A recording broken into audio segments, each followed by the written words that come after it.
Voilà.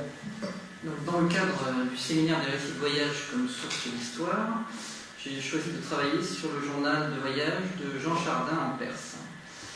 Je me suis attaché aux 2 premiers tomes de l'édition publiée à Lyon chez Thomas Amalry en 1687.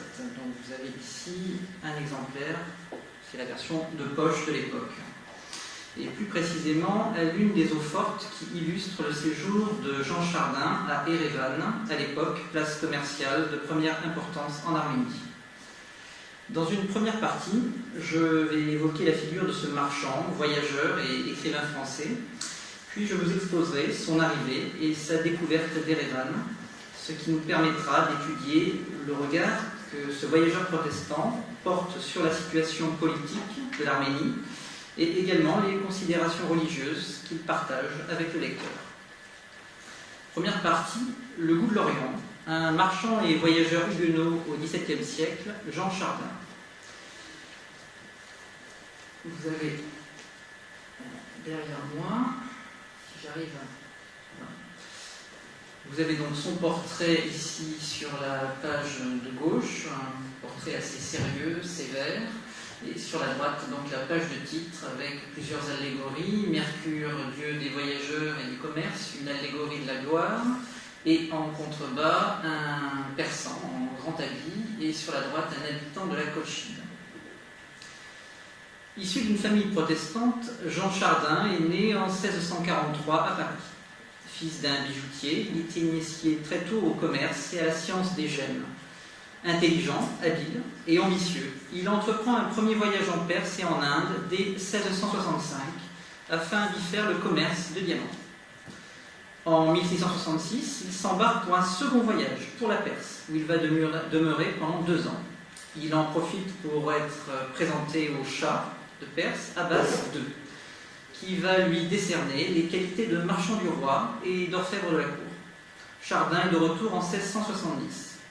Le succès commercial de ce second séjour et son appétit intellectuel pour tout ce qui regarde l'Orient en général, que ce soit les mythes, les religions, l'histoire, l'architecture, les us et les coutumes, l'incitent à entreprendre un 3e voyage en passant cette fois-ci par Constantinople, la mer Noire, le Caucase et la Géorgie.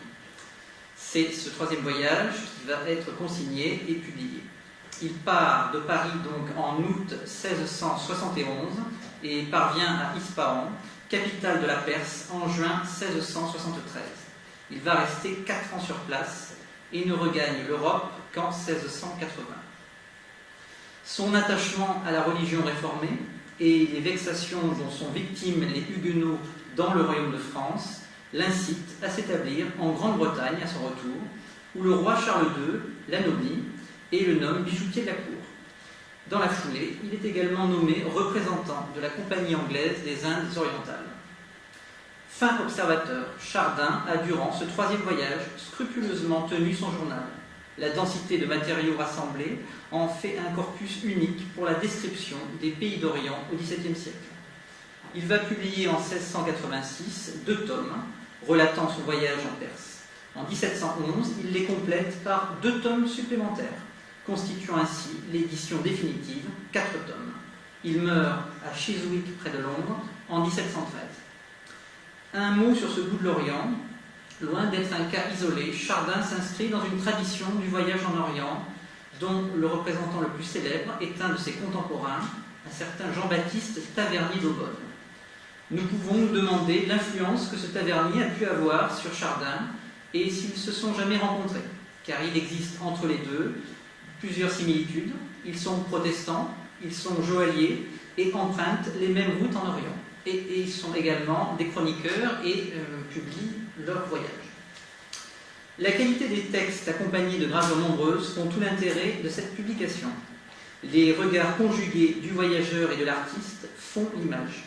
Ils rendent compte d'une réalité et il faut garder à l'esprit qu'illustrer un texte, c'est donner à voir une seconde fois et autrement. Je dis un mot sur l'artiste qui accompagnait Chardin. C'est le personnage mystérieux des voyages de Chardin. Chardin part seul de Paris pour ce 3e voyage et arrivé à Constantinople, il trouve là-bas un jeune Français dont on ne connaît que le nom, qui s'appelle Grelot, Joseph Guillaume Grelot. Et il va s'attacher, ce jeune Français, qui a un certain talent de plume, et qui va lui donner les croquis et les dessins durant tout le voyage. Chardin a un tempérament, dirons-nous, un peu explosif, et Grelot va le quitter entre l'Arménie et Ispahan. Ils se séparent, et Chardin va quand même se débrouiller pour garder les croquis. Ce qui fait qu'au retour en France, et plutôt à Londres, les croquis et les dessins seront donnés à un artiste qui va graver, donc, mais à partir de dessins qu'il n'a pas commis lui-même. Donc on sait très très peu de choses sur ce voyageur artiste qui était aux côtés de Chardin. Mais il y a toute une enquête d'historien de l'art là-dessus, parce que c'est assez intéressant.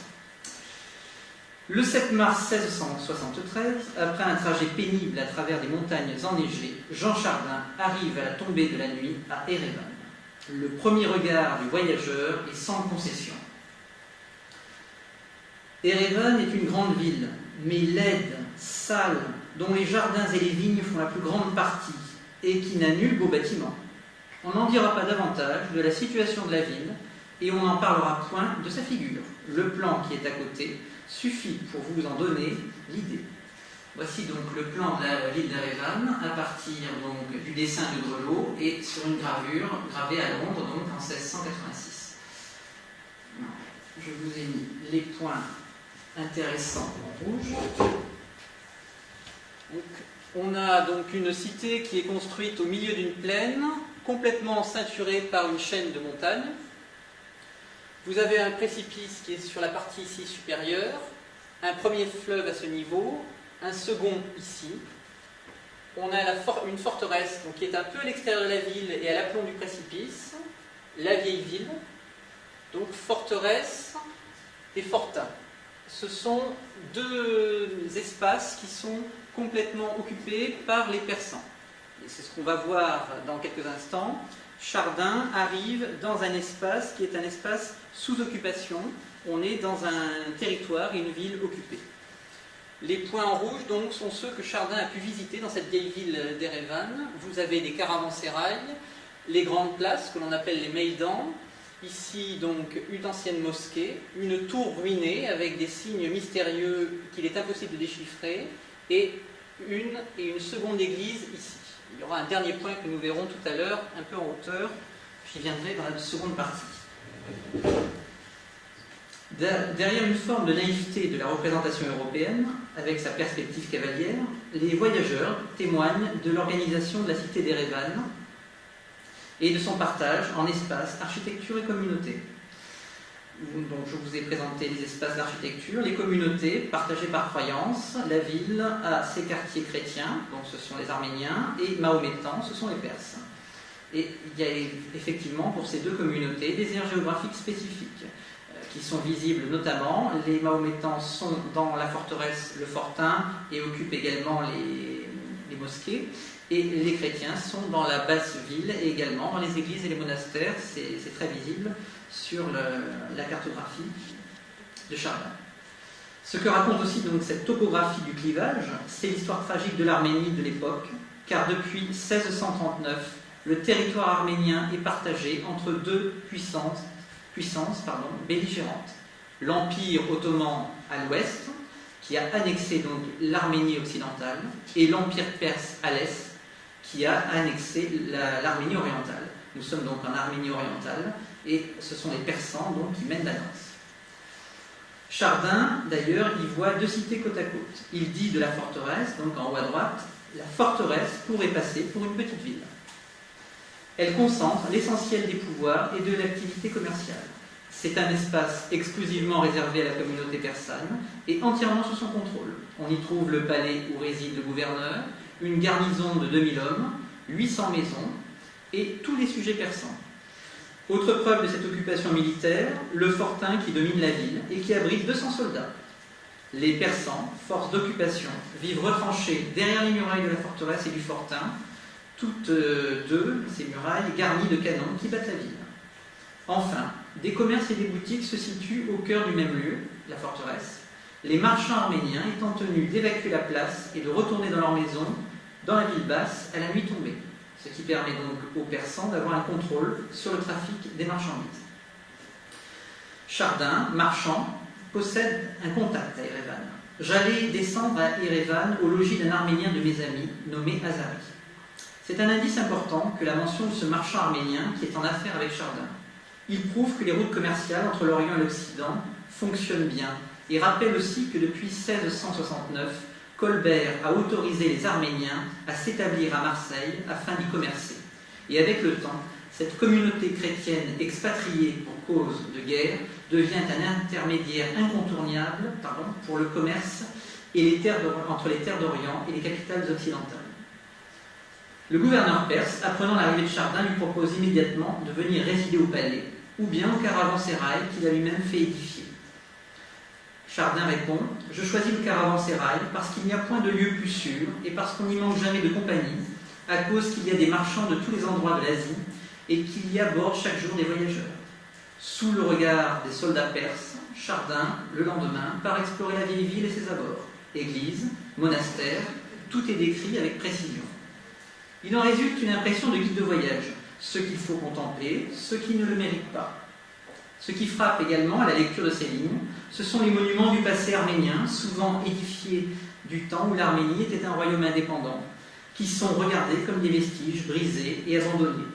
Une vieille tour aux inscriptions si mystérieuses que les descendants même des bâtisseurs, les Arméniens, ne peuvent plus déchiffrer, des établissements religieux presque vides. Il y a une forme de mélancolie devant tant de gloire abolie. Et j'en arrive à la troisième partie de mon propos. Ce patrimoine bâti, en déshérence, établit une correspondance avec une société arménienne en crise. Dans un pays morcelé et occupé militairement par une puissance musulmane, les Arméniens se rattachent à leur religion comme à une identité. Et la ville, ainsi que le territoire qui l'entoure, est tout entière baignée de religieux. Et comment ne le serait-elle pas alors qu'elle est dominée par un symbole, le mont Ararat, où se trouve, selon l'Ancien Testament, l'arche de Noé. Voici l'arche de Noé. Donc, en haut à gauche, sur le plan précédent. Voilà. Troisième partie, un protestant face aux mythes et croyances des Arméniens. Pour le voyageur du XVIIe siècle, venant d'Europe, aller de l'Occident à l'Orient, c'est partir sur les traces de l'Antiquité et de l'Ancien et du Nouveau Testament, et mettre ses pas dans ceux des héros d'Homère ou des évangiles. C'est une forme de pèlerinage. Le chrétien, qui est Chardin, en est bien conscient. Ne l'oublions pas, il est d'éducation protestante, familier et même imprégné des textes de l'Ancien Testament. Et le voilà confronté à l'arche de Noé. Ici, je cite, « À 12 lieues d'Erevan, à l'est, on voit le mont célèbre, où presque tous demeurent d'accord que s'arrêta l'arche de Noé, encore que personne n'en ait de preuves solides. Erevan vit à l'ombre de cette montagne sacrée, inaccessible et mystérieuse, et sur laquelle se fonde une grande part du récit mythique des origines de la nation arménienne. » Je cite encore Chardin. « Erevan, au compte des Arméniens, est la plus ancienne peuplade du monde, car il rapporte que Noé et toute sa famille y habitèrent avant le déluge, et après, qu'il fut descendu de la montagne, où l'arche était arrêtée, et même que c'était le paradis terrestre. À chaque fois, Chardin se montre prudent, voire rationaliste, et commente. Tout cela est quand même fort mal fondé, et avancé par des gens également ignorants et superbes. Visitant le monastère des apôtres, édifié au pied du mont Ararat, il poursuit. Les Arméniens ont grande dévotion pour ce lieu, croyant toujours que Noé y fit sa première demeure, et les premiers sacrifices après le déluge. Ils disent qu'on y a retrouvé les corps de saint André et de saint Matthieu, et que le crâne de cet évangéliste est resté dans l'église du monastère. Ils comptent 100 autres particularités de ce lieu et de tout ce territoire dont ils font leur terre sainte. Mais elles sont toutes si éloignées du vraisemblable qu'on mériterait, en les rapportant, d'être accusés de conter des songes ou des contes faits à plaisir. Cette atmosphère religieuse, très éloignée des conceptions du protestant qu'il est, ne manque pas de surprendre. En visitant un autre monastère, il constate que les moines du lieu font voir dans leur sacristie plusieurs parements fort beaux et fort riches, des croix et des calices d'or, des lampes, des chandeliers d'argent d'une extrême grandeur. La plupart de ces richesses sont des libéralités papales et des témoignages de la crédulité de Rome autant que de la dissimulation des Arméniens. Et il achève son propos par un jugement assez sec. Je ne parlerai point des autres couvents, ni des particularités que les Arméniens en racontent, ni des reliques qu'ils disent qu'il y a, parce que tout cela est fade et ridicule. À la lecture de ses commentaires sur les croyances des Arméniens et des critiques sur le culte des reliques notamment, l'historien ne peut s'empêcher d'y voir une charge de Chardin, sujet protestant, contre l'Église catholique et romaine, en lien évidemment avec le climat d'intolérance qui règne en France à la même époque et qui annonce la révocation prochaine de l'édit de Nantes. En conclusion, le séjour dans la ville d'Erevan est l'occasion pour Chardin de découvrir un territoire disloqué, partagé par les guerres et occupé militairement, avec en filigrane la possibilité pour lui de rencontrer une nation arménienne assujettie ou bien condamnée à l'exil. À la fragilité des monuments d'architecture explorés répond une fragilité sociale. Le texte de Chardin et les gravures qui l'accompagnent prennent un relief encore plus fort lorsqu'on sait que 3 ans après, un séisme va ravager la région, détruisant presque entièrement la cité que vous avez sous les yeux. Il s'agit là de l'une des rares descriptions de la ville avant le grand tremblement de terre de 1679. Au travers de l'évocation de l'Arche de Noé, le protestant s'interroge sur la religion et ses pratiques, mais aussi sur la construction d'une mémoire collective arménienne. D'autre part, il faut se demander si son texte n'est pas une tribune. Ne parle-t-il pas au nom des protestants, de sa communauté d'origine? Ne serait-ce pas une tentative de démontrer ce que les Huguenots peuvent apporter à la France, qui cherche à les exclure? Succès de librairie dès sa première parution, régulièrement réédité, le journal de voyage de Chardin sera salué par Montesquieu et les philosophes des Lumières pour la qualité du récit, la rigueur et la précision des textes. Et peut-être faut-il alors voir dans ce succès auprès du public les prémices de 2 événements: la réception de l'ambassade du Shah de Perse à Versailles en 1715, point culminant des relations diplomatiques et commerciales entre la France et la Perse, et également la publication d'un chef-d'œuvre de la littérature française, les Lettres persanes en 1721. Voyager, découvrir et observer les autres, c'est apprendre à se connaître soi-même. Je vous remercie.